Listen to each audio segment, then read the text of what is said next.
આજે જે સ્થાનિક સમિતિની બેઠક હતી તેને વલસાડ જિલ્લાના વલસાડ ડિવિઝનમાં આવનારા વલસાડ સિટી, વલસાડ રૂરલ, ડુંગરી, પારડી, કરમપુર આ તમામ પોલીસ સ્ટેશનના તમામ ગણપતિ પંડાલ, ગણપતિના આયોજકો સાથે સાથે સર્વ ધર્મના આગેવાનો, શાંતિ સમિતિના સભ્યો, તમામ ડીજેના સંચાલકો તમામની આજે એક સાથે શાંતિ સમિતિ મિટિંગનું આયોજન કરવામાં આવ્યું હતું.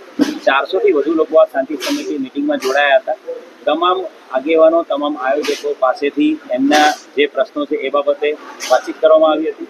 આ શાંતિ સમિતિ મિટિંગમાં જિલ્લા વહીવટીતંત્રમાંથી મામલતદાર, ડીજીવીસીએલના અધિકારી, આરએનબીના અધિકારી, નગરપાલિકાના તમામ સાથે જોડાયા હતા અને જે પણ વહીવટી પ્રશ્નો છે પંડાલને લઈને, સુરક્ષાને લઈને એ તમામ બાબતે ચર્ચા કરવામાં આવી હતી. આગામી સમયમાં ગણપતિનો જે ગણેશ ચતુર્થીનો તહેવાર અને ગણપતિ વિસર્જન સાથે સાથે રમઝાન ઈદના ઈદે મિલાદના જુલુસનો તહેવાર, એની સાથે સાથે જૈનોના